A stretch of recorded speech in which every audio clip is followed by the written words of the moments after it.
ഈ ഇസ്ലാം വിരോധം അത് വലിയൊരു വിഷയം തന്നെയാണ്. കാരണം മതനിരാസത്തിലേക്ക് അല്ലെങ്കിൽ ദൈവ നിരാസത്തിലേക്ക് പല ആളുകളും പല മതങ്ങളിൽ നിന്നും പോകുന്നുണ്ട്. പക്ഷേ ഇസ്ലാം മതത്തിൽ നിന്ന് പോകുന്ന അത്തരം ആളുകളെ സമൂഹത്തിൽ ഹൈലൈറ്റ് ചെയ്യുകയും അവർക്ക് പ്രത്യേക ഒരു പരിഗണന കൊടുക്കുകയും അവർക്ക് ഒരുപാട് ഭൗതികപരമായ സംവിധാനങ്ങൾ ഉണ്ടാക്കി കൊടുക്കുകയും ഒക്കെ ചെയ്യുന്നൊരവസ്ഥയുണ്ട്. യഥാർത്ഥം ഇവിടെ സംഭവിക്കുന്നത് ഒരു ഇസ്ലാം വിരോധം, അതിന് ബൂസ്റ്റിംഗ് കൊടുക്കുന്ന രീതിയിലുള്ള പ്രചരണമല്ല. അത് ഞാൻ പറഞ്ഞത് ഇവർ ഈ നിലക്കുള്ള നല്ല കുബുദ്ധി പ്രയോഗിക്കുന്നൊരു വിഭാഗമാണ്. ഇസ്ലാം ഞാൻ പറഞ്ഞത് ഇസ്ലാം മാത്രമേ ശരിയായ മതമായിട്ട് ഇവിടെ ഉള്ളൂ. ദൈവിക മതം ഇസ്ലാം മാത്രമാണ്. ദൈവിക ഗ്രന്ഥമായി ഇന്ന് നിലനിൽക്കുന്നത് ഖുർആൻ മാത്രമാണ്. ഇത് ഇവരെ കൂട്ടത്തിലെ കുറച്ച് ബുദ്ധിയുള്ള ആളുകൾക്കും അറിയാം. മറ്റു മതങ്ങളെ ഒന്നും ഇപ്പോൾ കല്ലിനെ ആരാധിക്കുന്ന, വിഗ്രഹത്തെ ആരാധിക്കുന്ന, ബിംബത്തെ ആരാധിക്കുന്ന ഒരു മതത്തെ ബുദ്ധിപരമായി വല്ലാതെ എതിർക്കേണ്ട ആവശ്യമൊന്നുമില്ല. എന്നാൽ ഇസ്ലാമിനെ അങ്ങനെയല്ല. ഇസ്ലാമിനെ സംബന്ധിച്ചിടത്തോളം ഒരാൾ ഇസ്ലാം സ്വീകരിച്ചാൽ, മുസ്ലിം ആയാൽ ആരാധനാകർമ്മങ്ങൾ ചെയ്യുന്നത് പോലെ നിർബന്ധമാണ് എന്ത്, അവൻ്റെ മതം പ്രചരിപ്പിക്കുക എന്നുള്ളത്. അപ്പം ഞാൻ നിരീശ്വരവാദിയായിരുന്ന കാലത്ത്, കമ്മ്യൂണിസം തലയിൽ കയറി നടന്നിരുന്ന കാലത്ത് ചെയ്തതുപോലെ അല്ലല്ലോ മുസ്ലിമായപ്പോൾ ചെയ്യണത്. എൻ്റെ മതം എനിക്ക് ബോധ്യപ്പെട്ട സംഗതി പ്രചരിപ്പിക്കാൻ എന്നെക്കൊണ്ട് കഴിയുന്നതൊക്കെ ചെയ്യണം. ഇത് നിഷ്പക്ഷമായി ചിന്തിക്കുന്ന ആളുകളുടെ ഇടയിൽ മാറ്റങ്ങൾ ഉണ്ടാക്കുമെന്ന കാര്യത്തിൽ ഒരു സംശയമല്ല. ഈ +1 +2 പഠിക്കുന്ന പ്രായത്തിലെ കുട്ടികളെ അവർക്ക് അവർ വിചാരിച്ച പോലെ സ്വാതന്ത്ര്യം കിട്ടും ഇവരെ കൂടെ കൂടിയാൽ എന്ന് തോന്നുമ്പോൾ കുറച്ചു കാലം ആ തിരക്കടില്ല എന്ന് തോന്നി നടക്കും എന്നല്ലാതെ നിഷ്പക്ഷമായി പഠിക്കാനും ചിന്തിക്കാനും തയ്യാറാവുന്ന ആളുകളെ സ്വാധീനിക്കുക എന്താണ്, ഇസ്ലാം മാത്രമാണ്. എത്രയോ ശാസ്ത്രജ്ഞന്മാരെയും മുമ്പ് ഭൗതികവാദികളായിരുന്ന ആളുകളെയും എടുത്ത് ധരിക്കാനുണ്ടല്ലോ ഇസ്ലാം സ്വീകരിച്ച ആളുകളെ. അതേസമയം യുക്തിവാദികൾക്ക് മുസ്ലിം ആയിരുന്ന കുറേ ആളുകളെ, മതം പഠിച്ച് ഖുർആൻ പഠിച്ച് ഇസ്ലാം അനുസരിച്ച് ജീവിച്ചിരുന്ന മുസ്ലിങ്ങളെ കൂട്ടത്തിൽപ്പെട്ട എത്ര ആളുകളെ നിരീശ്വരവാദത്തിലേക്ക് വന്നു, യുക്തിവാദത്തിലേക്ക് വന്നു എന്ന് പറഞ്ഞിട്ട് കാണിക്കാൻ പറ്റൂല. ഈ പറഞ്ഞ രൂപത്തിൽ മുസ്ലിം കുടുംബത്തിൽ ജനിച്ച് അവിടെ നടക്കുന്ന അനാചാരങ്ങളും തോന്നിവാസങ്ങളൊക്കെ ഇസ്ലാമാണ് എന്ന് മനസ്സിലാക്കി മുസ്ലിം നാമധാരിയായ ആളെ ഞാൻ മുമ്പ് മുസ്ലിം ആയിരുന്നു, ഇപ്പോൾ ഞാൻ യുക്തിവാദിയാണ്, നിരീശ്വരവാദിയാണ് കാരണം എന്നൊക്കെ പറഞ്ഞു. ഇവിടെ ഒരു തമാശ, ഇത്തരം ആളുകൾ അവരുടെ പേര് പോലും മാറ്റുകയില്ല. അതായത് ഇപ്പോ ഒരു മൗലവിയാണെങ്കിൽ ആ മൗലവി എന്നുള്ള പദം അങ്ങനെ തന്നെ. ഇപ്പൊ അയ്യൂബ് മൗലവി നമുക്കറിയാം, പേര് പറയുന്നത് വ്യക്തിയെ അവഹേളിക്കാനല്ല, മനസ്സിലാക്കാനാണ്. അതുപോലെ തന്നെ ജബ്ബാർ എന്ന് പറയുന്നത് നമുക്കറിയാം അള്ളാഹുവിന്റെ പേരാണ്. അള്ളാഹു ഇല്ല എന്ന് പറയുന്ന ഒരു വ്യക്തി ആ പേര് കൊണ്ടാണ് അറിയപ്പെടുന്നത്. ഇതെന്തിനാണെന്ന് വെച്ചാൽ, ഞാൻ ഒരു മുസ്ലിം കുടുംബത്തിൽ ജനിച്ചിട്ട് പോലും ഇസ്ലാമിനെ ഞാൻ എതിർക്കുന്നു, ഇസ്ലാം എതിർക്കപ്പെടേണ്ടതാണ് എന്ന് വരുത്തി തീർക്കാൻ തന്നെ വരുന്നല്ല. മറ്റു മതങ്ങളെ സംബന്ധിച്ചിടത്തോളം അവർക്ക് വേഗമുണ്ട്. മറ്റു മതങ്ങളെയൊക്കെ പറഞ്ഞ് ഇങ്ങനെയൊക്കെ ആളുകളെ ഇടയിൽ പറഞ്ഞ് അവർക്ക് ഒന്നും അല്ല എന്ന് സമർത്ഥിക്കാൻ ഒരു പ്രയാസമല്ല. ഇസ്ലാമിനെ അങ്ങനെ അല്ല. അതുകൊണ്ട് അവർ മതമായിട്ട് എന്തിനെ കാണുന്നുള്ളൂ, ഇസ്ലാമിനെ തന്നെ കാണുന്നുള്ളൂ. അതെ, അതിനെ എതിർക്കാനും അതിന് വിരോധം ഉണ്ടാക്കാനും. അതെ, അതിനു വേണ്ടിയിട്ടാണ് അവര് ഇപ്പോ എക്സ് മുസ്ലിം എന്നൊരു ഫേസ്ബുക്ക് പേജ് നമുക്ക് കാണാം. എന്നാൽ എക്സ് ഹിന്ദു എന്നോ എക്സ് ക്രിസ്ത്യൻ എന്നോ അങ്ങനെ ഒരു ഫേസ്ബുക്ക് പേജോ അത്തരത്തിലുള്ള പ്രചരണമോ നമുക്ക് കാണാൻ കഴിയില്ല. കാരണം നിഷ്പക്ഷമായി പഠിക്കും ചിന്തിക്കും ചെയ്യുന്ന ആളുകളെ മുമ്പിൽ ഖുർആൻ വെച്ചു കൊടുത്താൽ അവര് വാശിയില്ലാത്ത ആളാണെങ്കിൽ അത് അംഗീകരിക്കും, അത് സമ്മതിക്കും എന്ന് ഇവർക്കറിയാം. അതുകൊണ്ട് തന്നെ ഇതിലേക്ക് തിരിഞ്ഞു നോക്കാൻ പോലും തോന്നാത്തൊരവസ്ഥ പൊതുജനങ്ങളിൽ ഉണ്ടാക്കാൻ വേണ്ടിയിട്ട് മുസ്ലിങ്ങളുടെ ഇടയിൽ നിന്നുള്ള ഇത്തരം ആളുകളെ, ഇപ്പോൾ ഞാൻ നേരത്തെ പറഞ്ഞല്ലോ നിരീശ്വരവാദത്തിലേക്ക് ആളുകളെ കൊണ്ടുപോകാൻ പല പേരിൽ പല സംഘങ്ങളും പ്രവർത്തിക്കുന്നത്. ശാസ്ത്ര സാഹിത്യ പരിഷത്ത് എനിക്ക് ആ മാഷ് യുറീക്ക മാസിക കൊണ്ടുവന്ന് വായിക്ക് എന്ന് പറഞ്ഞു തരേണ്ട എന്താ ആവശ്യമുള്ളത്? 9ാം ക്ലാസ്സിലും 10ാം ക്ലാസ്സിലും പഠിക്കുന്ന എന്നെ പഠനം കഴിഞ്ഞിട്ട് വീണ്ടും യുറീക്ക മാസിക എനിക്ക് എത്തിച്ചേരാൻ എന്ത് ബാധ്യതയാണ് അയാൾക്കുള്ളത്? അതും LP ക്ലാസ്സിൽ UP ക്ലാസ്സിൽ പഠിപ്പിക്കുന്ന മാഷാണല്ലോ. ശാസ്ത്ര സാഹിത്യ പരിഷത്തിൻ്റെ ഓഫീസിലേക്ക് എന്നെ കൊണ്ടുപോകാനും പരിചയപ്പെടുത്തി തരേണ്ട എന്താ ആവശ്യമാണ് മൂപ്പർക്കുള്ളത്? ഇല്ലല്ലോ. ഇതുപോലെ മതത്തിൻ്റെ ഉള്ളിൽ തന്നെ നിരീശ്വരവാദികളെ തിരികെ കയറ്റി, ഇപ്പോൾ എൻ്റെ അടുത്ത് ഇവിടെ ചെറുകോട് എന്ന് പറയുന്ന സ്ഥലത്ത് വന്ന് സ്ത്രീകൾക്കും വെള്ളിയാഴ്ച ജുമാ നമസ്കാരത്തിന് ഖുത്ബ നിർവഹിക്കാം എന്ന് വരുത്തി തീർക്കാൻ വേണ്ടി ഒരു പെണ്ണ് വന്നിട്ട് ജാമിദ ടീച്ചർ ഖുത്ബ നടത്തി. അവളെ പിന്നിൽ നിന്നിട്ട് കുറച്ച് ആണുങ്ങൾ നമസ്കരിച്ച് അവളെ ഖുത്ബ കേട്ട്. അപ്പം ഞാൻ ആരാണ്? ഞാൻ മുസ്ലിമാണ്. ഇസ്ലാമിൽ എന്ത് ആണ് പുരുഷ മേധാവിത്വമാണ്. അപ്പൊ അത് തകർക്കണം, ഇസ്ലാമിനെ ചോദ്യം ചെയ്യണം. അതെ. ഒരു മൗലവി ഉണ്ടായിരുന്നു, വേറൊരു ചേകനൂർ മൗലവി. അയാൾ മുസ്ലിമാണ്, മുസ്ലിങ്ങളെ കൂട്ടത്തിലെ പരിഷ്കർത്താവായിട്ടാണ് വന്നത്. ഖുർആൻ മാത്രം മതി, പ്രവാചകന്റെ ചര്യ വേണ്ട എന്ന് പറഞ്ഞാൽ ഖുർആനിനെ അയാൾക്ക് ഉദ്ദേശിച്ചിടത്തേക്ക് വ്യാഖ്യാനിച്ച് കൊണ്ടുപോകാം. അതിനുവേണ്ടി അപ്പോൾ യഥാർത്ഥത്തിൽ യുക്തിവാദി ഒരു സംശയമല്ല. പരലോകത്ത് മരണശേഷം രക്ഷപ്പെടാൻ ഉള്ള മാർഗമാണ് വിശുദ്ധ ഇസ്ലാം എന്ന നിലക്ക് അദ്ദേഹം ഇസ്ലാമിനെ കാണുകയോ ആ നിലക്ക് ഖുർആനെ സമീപിക്കുകയോ ഒന്നും ഉണ്ടായിട്ടില്ല. നിരീശ്വരവാദം പറഞ്ഞു വന്നാൽ പെട്ടെന്ന് ആളുകളെ സ്വാധീനിക്കൂല. കാരണം ഈ പ്രപഞ്ചമൊക്കെ എങ്ങനെ ഉണ്ടായി എന്ന ചോദ്യം ഏത് മനുഷ്യന്റെ ഉള്ളിലുണ്ട്. ഈ യുക്തിവാദിയാണ് നിരീശ്വരവാദിയാണെന്ന് പറഞ്ഞ് നടക്കുമ്പോൾ എന്തുണ്ട്, ഈ ചോദ്യം ഉണ്ട്, ഞാൻ എങ്ങനെ ഉണ്ടായി, ഞാൻ എവിടുന്ന് വന്നു, ഇനി അങ്ങോട്ട് പോകും, ചിന്തിക്കുന്നവനാണെങ്കിൽ അത് ഉണ്ടാവും. എല്ലാവർക്കും ഉണ്ടത്. ഈ പ്രപഞ്ചം, ഈ ലോകം മുഴുവൻ എങ്ങനെ ഉണ്ടായി. സൂര്യൻ, ഭൂമിയുടെ 13.5 ലക്ഷം ഇരട്ടി വലിപ്പമുള്ള സൂര്യൻ. അപ്പോൾ ഒന്നും കൂടി ലളിതമാക്കി പറഞ്ഞാൽ, ഇപ്പം നമ്മൾ ജീവിക്കുന്ന ഈ ഭൂമി, ഇങ്ങനത്തെ 13.5 ലക്ഷം ഭൂമികളെ കൊണ്ടുപോയിട്ട് സൂര്യനിൽ വെക്കാം. അങ്ങനെയുള്ള കുറേ സൂര്യന്മാരുണ്ട്. ഇത് വെറുതെ നിൽക്കല്ല, കൃത്യമായി ചലിച്ചുകൊണ്ടിരിക്കുന്നു. ഇത് ഒരു മൈക്രോ സെക്കൻഡ് എങ്ങാനും ഇതിൻ്റെ വേഗതയിൽ വ്യത്യാസം സംഭവിച്ചാൽ ഈ ലോകമാകെ നശിക്കും, കത്തിച്ചാമ്പലാവും. ഇങ്ങനെയുള്ളൊരു പ്രപഞ്ചം സ്വയം ഉണ്ടായി എന്ന് വിശ്വസിക്കാൻ മനുഷ്യന്മാരെ ആരെയും കിട്ടില്ല. ഇവർ പറഞ്ഞു നടക്കുന്ന കുറച്ച് ആളുകളെ കിട്ടുന്നല്ലാതെ അവർ മനസാക്ഷി എന്താണ്, അതിന് എതിരാണ്. എന്നാൽ ഇത് പറഞ്ഞിട്ട് വന്നാൽ ആളുകളെ കിട്ടാത്തത് കൊണ്ട് തന്നെ ആ ആശയത്തിലേക്ക് മതത്തിൽ നിന്ന് ആളുകളെ തെറ്റിക്കണം. മതത്തിന്റെ ഉള്ളിൽ തന്നെ നിന്നുകൊണ്ട് അത് ചേകനൂർ മൗലവി ആകട്ടെ, ജാമിദ ടീച്ചർ ആകട്ടെ. ഞാൻ ജാമിദ ടീച്ചറോട് നമുക്ക് ചോദിക്കാം, ജാമിദ ടീച്ചർ വന്നത് മുസ്ലിം ആയതുകൊണ്ടാണല്ലോ. വെള്ളിയാഴ്ച ജുമാ നമസ്കാരം ഉള്ളത് മുസ്ലിങ്ങൾക്കാണല്ലോ. എന്തിനാ വന്നത്? ഖുത്ബ നിർവഹിക്കാൻ. വെള്ളിയാഴ്ച ഖുത്ബ നിർവഹിക്കേണ്ടത് പെണ്ണും ചെയ്യാം, ആണ് മാത്രം ചെയ്യുക എന്നുള്ളത് പുരുഷ മേധാവിത്വമാണ്, തെളിയിക്കാൻ വേണ്ടിയിട്ടാണ്. അപ്പോൾ മുസ്ലിമായ ഒരാൾ ഇത് പെണ്ണിന് നിർവഹിക്കാൻ പറ്റുമോ ഇല്ല എന്ന് തീരുമാനിക്കേണ്ടത് എവിടെ നോക്കിയിട്ടാ? വിശുദ്ധ ഖുർആനിലോ പ്രവാചകന്റെ ചര്യയിലോ നോക്കിയിട്ടാണ്. പ്രവാചകൻ 23 വർഷക്കാലം മതം ഇവരെ പോലെ, ഇവിടുത്തെ ഈ നിരീശ്വരവാദികളെ പോലെ ഞങ്ങൾ പ്രസംഗിച്ചോളാം, നിങ്ങൾ കേട്ടാൽ മതി എന്ന് പറയല്ലോ ചെയ്തത്. പ്രസംഗിക്കുന്നത് ജീവിച്ച് കാണിച്ചു കൊടുത്തു പ്രവാചകൻ. ആ പ്രവാചകൻ എത്ര വെള്ളിയാഴ്ച ജുമാ ഖുത്ബ നടത്തിയിട്ടുണ്ട്. ആ പ്രവാചകന്റെ സാന്നിധ്യത്തിൽ മുസ്ലിങ്ങൾ മറ്റു സ്ഥലങ്ങളിൽ എവിടെയൊക്കെ ഖുത്ബ നടത്തിയിട്ടുണ്ട്.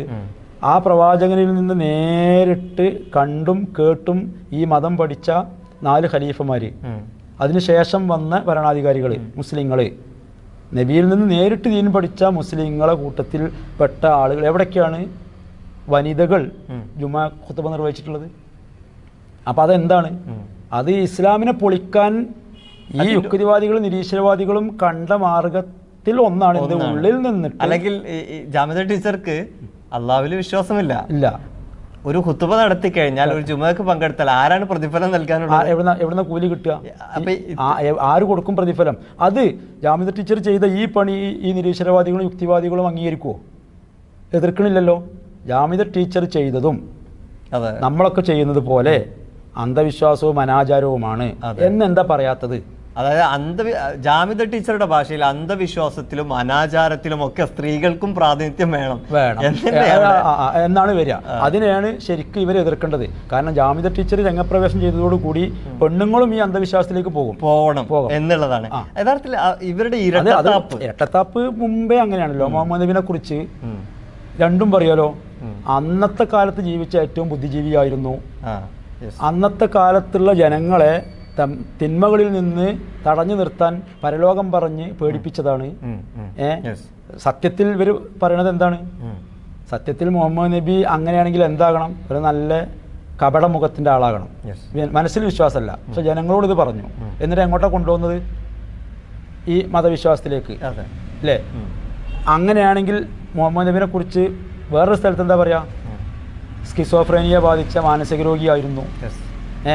അതുകൊണ്ടാണ് അദ്ദേഹം എനിക്ക് ദൈവത്തിൽ നിന്ന് ദിവ്യ വെളിപാട് വരുന്നുണ്ട് എന്നൊക്കെ പറഞ്ഞത് ഈ രോഗത്തിൻ്റെ ലക്ഷണമാണ്. ഇത് രണ്ടും ഇവരെന്നെ പറയും.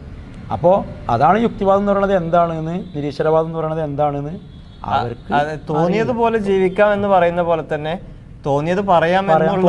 അങ്ങനെ തന്നെയാണ്. തോന്നിയത് പറയാം.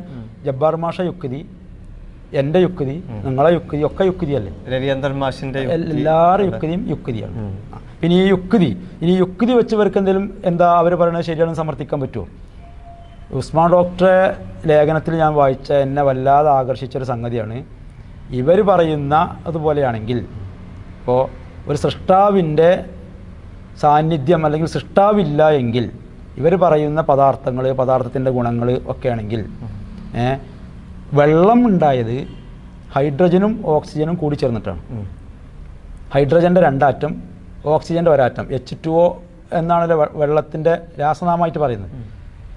അപ്പോൾ ഹൈഡ്രജൻ നന്നായി കത്തുന്നൊരു വസ്തു, ഓക്സിജൻ കത്താൻ സഹായിക്കുന്നൊരു വസ്തു. ഉസ്മാൻ സാഹിബ് സെൽസബിൽ മാസിക ഈ PC കടലുണ്ടിയുമായി യുക്തിവാദിയുമായിട്ട് ഉസ്മാൻ ഡോക്ടർ നടത്തിയൊരു തൂലികാ സംവാദം, ആ സംവാദത്തിൽ ചോദിച്ചതാണ്, അങ്ങനെയാണെങ്കിൽ വെള്ളം ഉണ്ടാകാൻ പാടില്ല. ഹൈഡ്രജൻ നന്നായി കത്തുന്ന വസ്തു, ഓക്സിജൻ കത്താൻ സഹായിക്കുന്ന വസ്തു, ഇത് രണ്ടും കൂടി ചേരുമ്പോൾ ആളിക്കത്തുന്ന എന്താ ഉണ്ടാകണം? ഒരു വസ്തുവാണ് ഉണ്ടാകേണ്ടത്. പക്ഷെ തീയനെ കെടുത്തുന്ന വെള്ളമാണ് ഉണ്ടായത്. യുക്തി കൊണ്ട് ചിന്തിക്കുമ്പോൾ ഇവർ പറയുന്ന സയൻസ് തെറ്റല്ലേ? ഹൈഡ്രജനും ഓക്സിജനും കൂടി ചേർന്നാണ് വെള്ളം ഉണ്ടായത് എന്നത് പമ്പര വിഡിത്തമാണ്.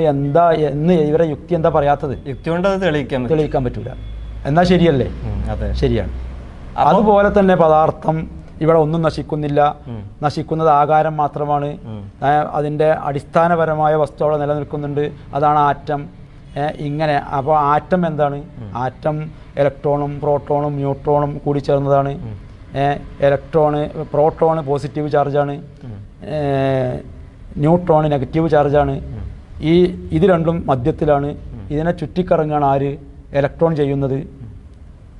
ഇതൊക്കെ ആരാ തീരുമാനിച്ചത്? അങ്ങനെയാണെങ്കിൽ ഇലക്ട്രോണും പ്രോട്ടോണും ന്യൂട്രോണും യോഗം ചേർന്ന് തീരുമാനിച്ചതാണോ? ഞങ്ങൾ രണ്ടാളും ഇവിടെ നടുക്കിരിക്കുക, ഈ ഞങ്ങളെ ചുറ്റിക്കറങ്ങിക്കോ? അതൊക്കെ ആകസ്മികമായി സംഭവിച്ചതാണ് എന്നാണ്. അതെ, ആകസ്മികമായി ആയിക്കോട്ടെ, ശരി, ആകസ്മികമായി സംഭവിച്ചതാണ് അതൊക്കെ. ഇവർ എന്നാണിത് പറഞ്ഞത്? ഇതൊക്കെ ഇങ്ങനെയാണെന്നുള്ളത് എന്നാണ് പറഞ്ഞത്? ഇപ്പം അടുത്ത കാലത്ത് വീണ്ടും പറഞ്ഞത് എന്താണ്? വീണ്ടും അതൊക്കെ വിഭജിച്ച് കോർക്കും ആൻറ്റി കോർക്കും ഒക്കെ ആയി വിഭജിക്കാം, ഇതിനൊക്കെ തന്നെ. ശരി, ആകസ്മികമായി സംഭവിക്കുകയാണ് ഇതൊക്കെ. ഇത്രത്തോളം ആസൂത്രിതമായി വ്യവസ്ഥാപിതമായി ഇവിടെ കോടിക്കണക്കിന് വസ്തുക്കൾ ആകസ്മികമായിട്ട് ഉണ്ടായി. അതെ അല്ലേ?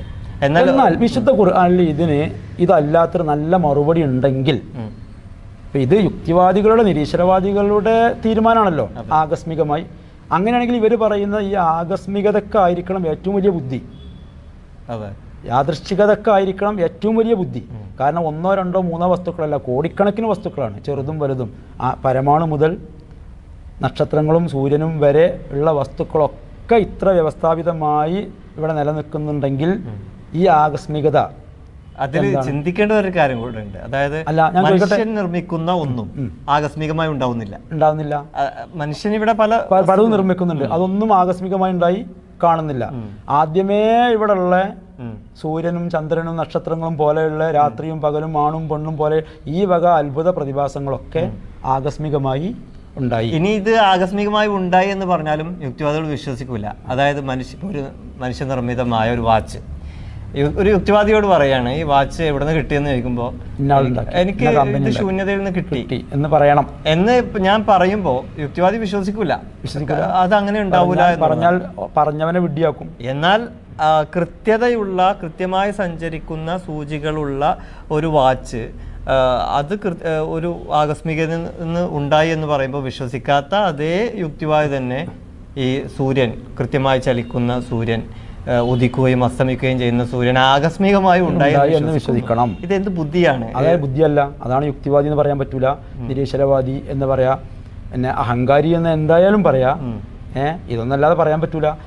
അതിലേറെ ഈ വസ്തുവിൻ്റെ ചെറിയ കണിക ആറ്റമാണ്. ഈ ആറ്റം വിഭജിച്ചാൽ ഇങ്ങനെ ഇലക്ട്രോണും പ്രോട്ടോണും ന്യൂട്രോണും ഇപ്പോൾ കോർക്കും ആൻറ്റി കോർക്കും ഒക്കെ ആക്കി വീണ്ടും വിഭജിക്കുക. ഇതൊക്കെ ഇങ്ങനെയൊക്കെ സംവിധാനിച്ചത് ആരാണെന്നാണ്. അതിന് നല്ലൊരു മറുപടി നമുക്ക് എവിടെന്നെങ്കിലും കിട്ടുകയാണെങ്കിൽ അതെന്താ സ്വീകരിച്ചൂടെ? അപ്പോൾ മൂസാ നബി അലൈഹിസ്സലാം ഫിറൗൻ്റെ അടുത്ത് ചെന്നു, അള്ളാഹുവിനെ കുറിച്ച് പറഞ്ഞു.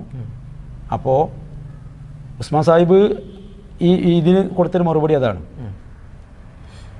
അള്ളാഹുവിനെ പരിചയപ്പെടുത്തി കൊടുത്തപ്പോൾ അള്ളാഹിനെ കുറിച്ച് വീണ്ടും ചോദിച്ചു, ആരാണ് ഈ പറയണ ഈ റബ്ബ്? അപ്പോൾ മൂസാ നബി പറഞ്ഞ മറുപടി റബ്ബുനല്ലദീ അഅ്ത കുല്ല ഷൈഇൻ ഖൽഖഹു സുമ്മ ഹദ, ഞങ്ങളുടെ റബ്ബ് ഓരോ വസ്തുക്കളെയും സൃഷ്ടിക്കുകയും ഓരോന്നിനും അതിൻ്റേതായ പ്രകൃതം നിശ്ചയിച്ച് മാർഗം വഴി കാണിക്കുകയും ചെയ്തവനാണ്. അവിടെ നിന്നാൽ എന്താ കുഴപ്പം?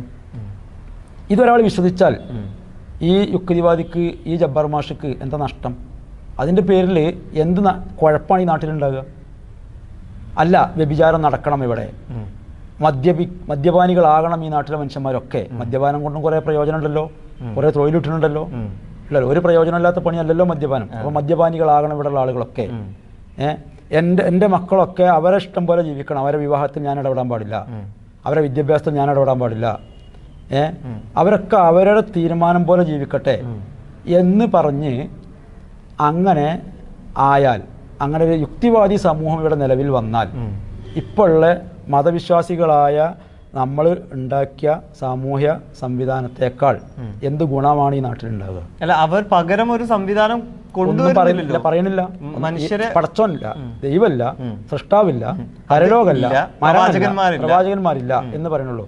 എങ്ങനെ ജീവിക്കണം, എന്തൊക്കെ ചെയ്യാം, വേണ്ട, എന്തൊക്കെ ചെയ്തുകൂടാ, ഇന്നത് ചെയ്യാം, ഇന്നത് ചെയ്തുകൂടാ എന്ന് എന്താ പറയാത്തത്? മുഹമ്മദ് നബി ഉണ്ട് നമ്മളെ സംബന്ധിച്ച് ഒരു മാതൃകാ പുരുഷനായിട്ട്. ഞാൻ എന്ത് വിഷയത്തിലും ആ പ്രവാചകൻ എങ്ങനെയാണ് എന്ന് നോക്കിയിട്ട് എനിക്ക് ജീവിക്കാം. അവര് ആരെ പിൻപറ്റണം, ആരെ മാതൃകയാക്കണം എന്നാണ് പറയണത്. അത് പറയുമ്പോഴാണ് ഈ പ്രവാചക നിന്ദ എന്ന് പറയുന്നത് ഇവരുടെ വലിയൊരു അജണ്ടയാണ് എന്ന് തോന്നിപ്പോകും. ഇവരുടെ സംസ്ഥാനങ്ങളിലെല്ലാം പ്രവാചകന്റെ വിവാഹവുമായി ബന്ധപ്പെട്ട് അല്ലെങ്കിൽ പ്രവാചകന്റെ നിലപാടുകളുമായി ബന്ധപ്പെട്ട് ഹദീസുകളെല്ലാം ദുർവ്യാഖ്യാനിച്ചുകൊണ്ട് വളരെ വ്യാഖ്യാനിക്ക മാത്രമല്ല, ആർക്കും വേണ്ടാത്ത ഹദീസുകളൊക്കെ മതത്തെ തീർക്കാൻ വേണ്ടി എടുത്തുകൊണ്ട് മതവിശ്വാസികൾ സ്വീകരിക്കാത്ത ഹദീസുകൾ ഇവരെടുക്കും, അത് മതമായിട്ട് കൊണ്ടുവരും. അങ്ങനെ നടക്കുള്ളൂ. ആയിക്കോട്ടെ, ഇതൊക്കെ ജനങ്ങളെ തെറ്റിദ്ധരിപ്പിച്ചു. അത് എനിക്കതിൽ പറയാനുള്ളത്, പ്രവാചകൻ പ്രവാചകനെ നിന്ദിക്കുന്ന ഈ സ്വഭാവം, അതുപോലെ ഇസ്ലാമിലെ ഇന്ന നിയമത്തെ ചോദ്യം ചെയ്യണ സ്വഭാവം, അത് ശരിയാണോ, ഇത് ശരിയാണോ, ഇതിൻ്റെയൊക്കെ മുമ്പ് യുക്തിവാദികളും മതവിശ്വാസികളും തമ്മിൽ തീരുമാനിക്കേണ്ട ഒരു വിഷയം വേറെ ഉണ്ടല്ലോ. ഈ പ്രപഞ്ചത്തിന് സൃഷ്ടാവുണ്ടോ ഇല്ലേ? വിശുദ്ധ ഖുർആൻ ആ സൃഷ്ടാവ് ഇറക്കി തന്നതാണോ അല്ലേ? മനുഷ്യൻ എന്തിനാണ് ഇവിടെ ജീവിക്കുന്നത്? ജീവിതത്തിൻ്റെ ലക്ഷ്യം എന്താണ്? ഈ വക അടിസ്ഥാനപരമായ ചോദ്യങ്ങളൊക്കെ ഉണ്ടായിരിക്കെ, ഇപ്പോൾ ഉദാഹരണം പറയാം, അവർ കൃത്യമായ ഒരു മറുപടി തന്നിട്ടില്ല. കൃത്യമായ മറുപടി പറഞ്ഞാൽ മനസ്സിനെ തൃപ്തിപ്പെടുത്തുന്ന രീതിയിൽ, ഈ ചോദ്യകർത്താക്കളെ തൃപ്തിപ്പെടുത്തുന്ന രീതിയിൽ ഒരു മറുപടിയും പറഞ്ഞിട്ടില്ല. കുറെ ആശയക്കുഴപ്പങ്ങൾ ഉണ്ടാക്കുക മാത്രം. കുറച്ച് ആളുകൾ അവരെ കൂടെ കിട്ടും, ബാക്കിയുള്ളവരെ ആശയക്കുഴപ്പത്തിലാക്കിയിട്ട് ഈ മതപരമായ കണിശതയും അതിൽ നിന്നൊക്കെ തെറ്റിക്കാൻ പറ്റുമോ എന്ന് വളരെ തന്ത്രപൂർവ്വം ശ്രമിക്കുക എന്നല്ലാതെ, നമ്മൾ തമ്മിലൊരു തർക്കം, എൻ്റെ വീടിൻ്റെ മുറ്റത്ത് അല്ലെങ്കിൽ നിങ്ങളുടെ വീടിൻ്റെ മുറ്റത്ത് ഒരു മരം ഉണ്ട് എന്ന് നിങ്ങൾ ഇല്ല എന്ന് ഞാൻ, ആ തർക്കം നിലവിലിരിക്കെ ആ മരത്തുമുള്ള കായ, പൂവ്, അതിൻ്റെ നിറം, അതിൻ്റെ വാസന, അതിൻ്റെ രുചി, ആ മരത്തിൻ്റെ വലിപ്പം, അതിൻ്റെ ഇല, ഈ വക കാര്യങ്ങളെക്കുറിച്ച് തർക്കിക്കുന്നതിൽ എന്താ അർത്ഥമുള്ളത്? ആദ്യം തീരുമാനിക്കേണ്ടത് മനുഷ്യൻ മരിച്ചാലും മൂട്ട ചത്താലും ഒരുപോലെയാണോ അല്ലേ? എന്തിനാണ് അങ്ങനെയാണെങ്കിൽ മനുഷ്യൻ ഇത്ര കഷ്ടപ്പെട്ട് ഈ ലോകത്ത് ജീവിക്കുന്നത്? എന്തിനാ? ഈ പ്രയാസങ്ങളും പ്രശ്നങ്ങളൊക്കെ അനുഭവിക്കാതെ ഇവർ ചോദിക്കുന്ന ചോദ്യം ഉണ്ടല്ലോ, ഇവിടെ കഷ്ടപ്പെടുന്നവർ, അംഗവൈകല്യമുള്ളവർ, പിന്നെ മാറാരോഗികൾ, പെട്ടെന്ന് 2 റുപ്യേൻ്റെ മരുന്നുകൊണ്ട് ജീവിതം അവസാനിപ്പിച്ചൂടെ? ഈ കഷ്ടപ്പാടെന്നൊക്കെ രക്ഷപ്പെടാലോ. കാരണം എൻ്റെ തൊഴുത്തിൽ നിൽക്കുന്ന പശു ചത്തു, വീട്ടിലുള്ള ഞാനും മരിച്ചു, ശേഷം ഒരുപോലെയാണ് ഇവരെ വാദപ്രകാരം. എങ്കിൽ പിന്നെ എന്തിനാണ് ഈ കഷ്ടപ്പാടൊക്കെ അനുഭവിച്ച് ഇവിടെ ജീവിക്കുന്നത്? ആ കാര്യം ഒന്ന് ചർച്ച ചെയ്ത് തീരുമാനിക്കാതെ, അതിനെക്കുറിച്ച് ഖുർആൻ പറഞ്ഞത് ശരിയോ തെറ്റോ, തെറ്റാണെന്ന് സമർത്ഥിക്കാൻ കഴിയാതെ നിൽക്കുന്ന ഒരു യുക്തിവാദി, നിരീശ്വരവാദി ഈ ഇസ്ലാമിലുള്ള ഏതെങ്കിലും നിയമങ്ങളെക്കുറിച്ച് മാത്രം അത് ശരിയോ ഇത് ശരിയോ എന്ന് ചോദിക്കണമെങ്കിൽ എന്താ അർത്ഥമുള്ളത്? ആദ്യം ഇത് തീരുമാനിക്കണം, സൃഷ്ടാവുണ്ടോ ഇല്ലേ, ഇത് സ്വയംഭൂവാണ്, സ്വയം ഉണ്ടായതാണ് എന്ന് അവർ തെളിയിക്കണം. ഇപ്പോൾ വാദപ്രയോഗത്തിന് വെല്ലുവിളിക്കണം. അത് വെല്ലുവിളിച്ച് കുഴങ്ങിയ പോലെയാണ് ഇപ്പോൾ തോന്നുന്നത്. എന്തോ ആകട്ടെ, വാദപ്രയോഗം ഈ വിഷയത്തിലായിരിക്കണം. സൃഷ്ടാവുണ്ടോ ഇല്ലേ? ബാക്കിയുള്ളതൊക്കെ ഇത് അംഗീകരിച്ച ആളുകൾക്ക് പഠിപ്പിച്ചു കൊടുക്കേണ്ട വിഷയമാണ്. മുഹമ്മദ് നബിയുടെ വ്യക്തിത്വം, അദ്ദേഹത്തിൻ്റെ ബഹുഭാര്യത്വം. ഇനി അദ്ദേഹത്തിൻ്റെ മാത്രമല്ല, ഇപ്പോൾ ഇസ്ലാമിനെ വിമർശിക്കുന്ന ആളുകൾ വല്ലാതെ പറയുന്നൊരു വിഷയമാണല്ലോ ഇസ്ലാമിലെ ബഹുഭാര്യത്വം. എന്താ പെണ്ണുങ്ങൾക്ക് അനുവദിക്കാത്തത്? ബഹുഭർത്തൃത്വം അത് ശ്രദ്ധിച്ചിട്ടുണ്ടോ? ബഹുഭാര്യത്വം തെറ്റാണെങ്കിൽ അത് പറഞ്ഞാൽ പോരെ. എന്താ എന്നാൽ പെണ്ണിന് ബഹുഭർത്തൃത്വം അനുവദിക്കാത്തത് എന്നാണ് ചോദ്യം. ആ ചോദ്യം തന്നെ എന്താ മനസ്സിലാക്കി തരുന്നത്? ചോദ്യത്തിൽ ആത്മാർത്ഥതല്ല, അല്ലെങ്കിൽ ബഹുഭാര്യത്വത്തിലെ തെറ്റ് പറഞ്ഞാൽ മതി. ബഹുഭാര്യത്വം അംഗീകരിച്ചുകൊണ്ടല്ലോ ഇവർ ചോദിക്കണത്, അംഗീകരിക്കാതെയാണ്. അതിനെന്തിനാ ബഹുഭർത്തൃത്വം എന്താ അനുവദിക്കാത്തതെന്ന് ചോദിക്കണേ? അപ്പോൾ ചോദ്യം ചോദിക്കുക. വിമാനം പറക്കണുണ്ട്, തീവണ്ടി എന്താ പറക്കാത്തത് ചോദിക്കാലോ? ചോദ്യമാണല്ലോ അത്. അതുപോലെ ഒരു ചോദ്യം യുക്തിവാദികളുടെ എല്ലാം ചോദ്യം ചോദിക്കാൻ വേഗമുണ്ട്. ആ മഴ എന്താ കീഴ്പ്പെട്ട് പെയ്യണത്, എന്താ മേപ്പെട്ട് പോയിക്കൂടെ? ഒന്നിനും ഉത്തരമില്ലാത്ത ആളുകളാണ് ആളുകൾ.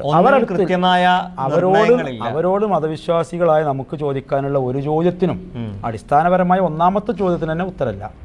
പിന്നെ അവരിങ്ങനെ ഇങ്ങോട്ട് ചോദ്യങ്ങൾ ചോദിക്കുക, അതും അപ്രസക്തമായ ചോദ്യങ്ങൾ. നബിയുടെ ബഹുഭാര്യത്വം ചർച്ച ചെയ്യണമെങ്കിൽ ആദ്യം നബിയാണോ അല്ലെന്ന് തീരുമാനിക്കണ്ടേ? ബഹുഭാര്യത്വം ഇസ്ലാമിലെ ബഹുഭാര്യത്വം ചർച്ച ചെയ്യണമെങ്കിൽ ഇസ്ലാം എന്ന് പറഞ്ഞൊരു സംഗതി ഉണ്ടോ ഇല്ലേ, ഇങ്ങനെ ദൈവം ഇറക്കി തന്നൊരു മതം ഉണ്ടോ ഇല്ലേ, അത് തീരുമാനമാകണ്ടേ? ആദ്യം തീരുമാനിച്ചിട്ടില്ലേ ബഹുഭാര്യത്വം ചർച്ച ചെയ്യേണ്ടത്. ഈ ബഹുഭർത്തൃത്വം എന്താ അനുവദിക്കാത്തതെന്ന് ചോദിക്കുന്ന ആളുകളോട് തിരിച്ചങ്ങോട്ടും ചോദിച്ചു നോക്കി. ബഹുഭർത്തൃത്വം ഇവിടെ ഉണ്ടായിരുന്നല്ലോ, ഒരു സമുദായത്തിൽ ബഹുഭർത്തൃത്വം ഉണ്ടായിരുന്നല്ലോ. എന്നിട്ട് എവിടെ പോയി? നിയമം കൊണ്ടൊന്ന് ഒരു ഭരണകൂടവും അതിനെ നിരോധിച്ചിട്ടില്ല. ബഹുഭർത്തൃത്വത്തിനെതിരായിട്ടൊരു നിയമം കൊണ്ടൊന്ന് ഇന്ത്യ രാജ്യത്ത് ഒരു ഗവൺമെൻറ്റും ഇത് നിരോധിച്ചിട്ടില്ല. ഇനി സാമൂഹ്യ പരിഷ്കർത്താക്കൾ വന്ന് വലിയ നവോത്ഥാന പ്രവർത്തനങ്ങൾ നടത്തി ബോധവൽക്കരണം നടത്തി ഇല്ലാതാക്കിയതാണ് എന്നും കേട്ടിട്ടില്ല. അത് കാലഹരണപ്പെട്ടു പോയി. എന്തുകൊണ്ടാണ് കാലഹരണപ്പെട്ടു പോയത്? അത് രണ്ടാംകടയല്ല, അപ്രായോഗികമാണ് എന്നും രണ്ടാംകടയല്ല നാലാംകട പരിപാടിയാണ് എന്ന് ഇതിൻ്റെ ആളുകൾക്ക് തന്നെ ബോധ്യപ്പെട്ടു. ഒരുപക്ഷെ അത് മതവിശ്വാസമായി തന്നെ അല്ലെങ്കിൽ മതത്തിന്റെ ഒരു ആചാരമായി തന്നെ കൊണ്ടു നടന്ന ഒരു അവസ്ഥയുണ്ടായിരുന്നു. അതൊക്കെയാണ് ഇവര് മതം എന്ന് പറഞ്ഞിട്ട് പലരും കാണുന്നത്. ഞാനും അങ്ങനെ വിചാരിച്ചിരുന്നു.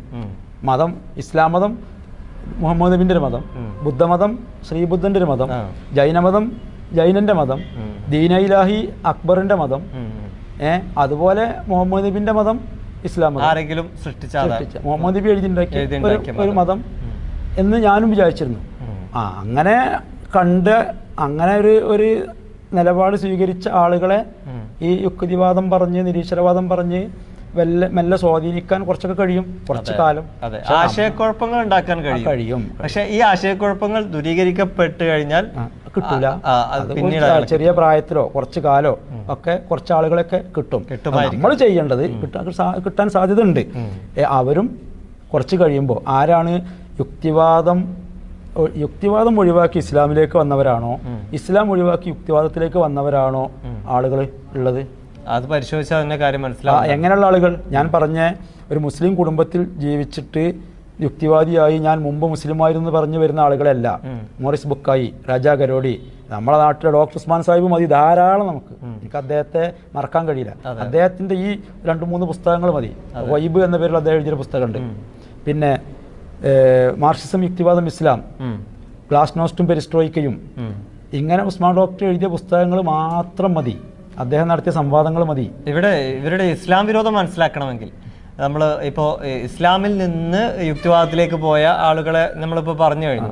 ഇനി അത് മാത്രമല്ല, ഇപ്പോൾ ഈ രവിചന്ദ്രൻ മാഷ് ഒരു യുക്തിവാദിയാണ്. പക്ഷെ അദ്ദേഹം ഏറ്റവും അധികം വീഡിയോ ചെയ്തിട്ടുള്ളതും സംസാരിച്ചിട്ടുള്ളതും എല്ലാം ഇസ്ലാം മതത്തിനെതിരാണ്, ഇസ്ലാം മത വിശ്വാസത്തിനെതിരാണ്. എന്നാൽ മറ്റു മതങ്ങൾ ഇവിടെ നിലനിൽക്കുന്നുണ്ട്.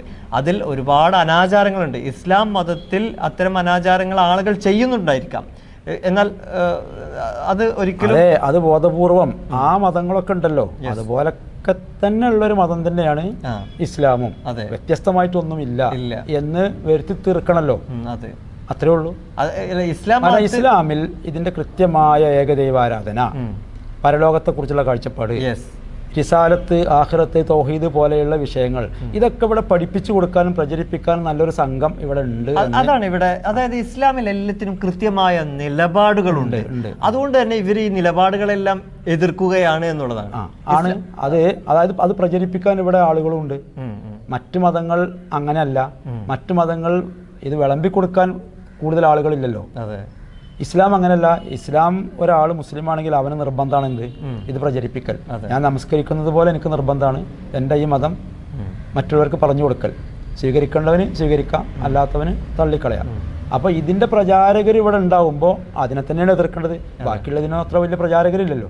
പിന്നെ ആ മതങ്ങളൊക്കെ ഇവിടെ ആളുകൾ കാണുന്നത് പോലെ തന്നെ കണ്ടാൽ മതി ഈ മതത്തെയും എന്ന് ലോകര് വിചാരിച്ചോട്ടെ എന്ന് കരുതിയിട്ടായിരിക്കണം. അവസാനമായി ഇവിടെയുള്ള ഇസ്ലാമിനെ കുറിച്ച് പഠിക്കാതെ കൃത്യമായി അറിയാതെ ഇത്തരം ആശയധാരയിലേക്ക് പോകുന്ന ആളുകളോട് എന്താണ് താങ്കൾക്ക് പറയാനുള്ളത്? താങ്കളും അങ്ങനെ ഒരു ആശയധാരയിൽ പോയി തിരിച്ചു വന്ന വ്യക്തിയാണല്ലോ. അവർക്ക് കൊടുക്കുവാനുള്ള ഉപദേശം എന്താണ്? എനിക്ക് എൻ്റെ അനുഭവം തന്നെ മതിയല്ലോ ഉപദേശമായിട്ട് കൊടുക്കാൻ. അതായത് വിശുദ്ധ ഖുർആൻ പഠിക്കണം. വിശുദ്ധ ഖുർആനിലെ 114 അധ്യായങ്ങളാണ് വിശുദ്ധ ഖുർആനിലുള്ളത്. 6000-ലധികം വചനങ്ങളും. ഇതിൽ നിഷ്പക്ഷമായിട്ട് പഠിക്കുക. ഏത് അധ്യായത്തിലെ ഏത് വചനമാണ് ജനങ്ങളുടെ ഈ ലോകത്തെയും പരലോകത്തെയും രക്ഷയ്ക്ക് തടസ്സമായിട്ടുള്ളത്, അല്ലെങ്കിൽ ഇതിലെ ഈ വിശുദ്ധ ഖുർആനിലെ മുഴുവൻ വചനങ്ങളും പഠിപ്പിക്കുന്നതിനേക്കാൾ എന്ത് നല്ല ആശയമാണ് ഈ പറയുന്ന യുക്തിവാദികളും നിരീശ്വരവാദികളും നിങ്ങൾക്ക് തന്നിട്ടുള്ളത്. ഒരു നല്ല മകനായിട്ട് മാതാപിതാക്കൾ നിങ്ങളെക്കുറിച്ച് സംതൃപ്തരാകാൻ മതമനുസരിച്ച് ജീവിക്കുകയാണോ നല്ലത്, മതവിരുദ്ധനായി ജീവിക്കുന്നതാണോ നല്ലത്? നിങ്ങളെ ഭാര്യമാർ ഏറ്റവും നല്ല ഭർത്താവായിട്ട് നിങ്ങളെ കാണാൻ, അവർക്ക് അങ്ങനെ അനുഭവിക്കാൻ നിങ്ങൾ നിരീശ്വരവാദിയായി ജീവിക്കലാണോ നല്ലത്, അതോ മതഭക്തനായിട്ട് ജീവിക്കലാണോ നല്ലത്? ഇത് പഠിച്ച് മനസ്സിലാക്കണം. എന്നിട്ട് വിശുദ്ധ ഖുർആൻ പഠിക്കാതെ ചിലപ്പോൾ പല വികാരങ്ങളും ഇങ്ങനെ ഈ ആശയം പറയാൻ നിങ്ങളെ നയിച്ചിട്ടുണ്ടാവും. ഒന്ന് ചിലപ്പോൾ ആളാകാൻ വേണ്ടിയിട്ട് അങ്ങനെ പറയും, ആളുകളിടയിൽ ശ്രദ്ധിക്കപ്പെടാൻ വേണ്ടിയിട്ട് പറയും. പിന്നെ ഖുർആൻ പഠിക്കാത്തതിൻ്റെ പേരിൽ നാട്ടിൽ കാണുന്ന അനാചാരങ്ങളും മതത്തിൻ്റെ പേരിൽ നടക്കുന്ന പേക്കൂത്തുകളും കണ്ടിട്ട് അങ്ങനെ തോന്നും. ഇതൊക്കെ മാറ്റി വെച്ചിട്ട് വിശുദ്ധ ഖുർആൻ എന്താണ്, പ്രവാചകൻ്റെ വചനങ്ങൾ എന്താണ്, ഇത് അടിസ്ഥാനപരമായി എവിടുന്ന് പഠിക്കണം? വിശുദ്ധ ഖുർആനിൽ നിന്നും തിരുസുന്നത്തിൽ നിന്നും പ്രവാചകൻ്റെ ചര്യയിൽ നിന്നും പഠിച്ചിട്ട് നിങ്ങൾക്ക് തോന്നുന്ന സംശയങ്ങൾ, ഇതുപോലെ ഖുർആനും ശാസ്ത്രവും ഒക്കെ ഒരുപോലെ പഠിച്ച പണ്ഡിതന്മാരുണ്ട് നമ്മുടെ നാട്ടിൽ. അവരുമായിട്ട് നേരിട്ട് ചർച്ച നടത്തി സംശയങ്ങൾ ദൂരീകരിച്ച് നിഷ്പക്ഷമായി ഇപ്പോൾ മനസ്സിലുള്ള ആശയങ്ങളൊക്കെ ഒന്ന് ഡിലേറ്റ് ചെയ്ത് വെച്ചിട്ട് മരിക്കും ഒരു ദിവസം എന്നൊരു ബോധത്തോട് കൂടിയിട്ട് ഖുർആൻ പഠിച്ച പണ്ഡിതന്മാരുമായി ചെന്ന് നേർക്കുനേരെ ചോദിച്ച് കാര്യങ്ങൾ മനസ്സിലാക്കി മറുപടി കേട്ട് ആ മറുപടിയെക്കുറിച്ച് വീണ്ടും സംശയങ്ങളുണ്ടെങ്കിൽ അതും ചോദിച്ച് എന്നിട്ട് വേണം ഒരു തീരുമാനത്തിലെത്താൻ എന്നാണ് എല്ലാവരോടും എനിക്ക് വിനീതമായിട്ട് പറയാനുള്ളത്. വളരെയധികം നന്ദിയുണ്ട് ഞങ്ങളോട് സഹകരിച്ചതിന്. അള്ളാഹു അനുഗ്രഹിക്കട്ടെ. അസ്സലാമു അലൈക്കും വറഹ്മത്തുള്ളാഹി വബറകാതുഹു.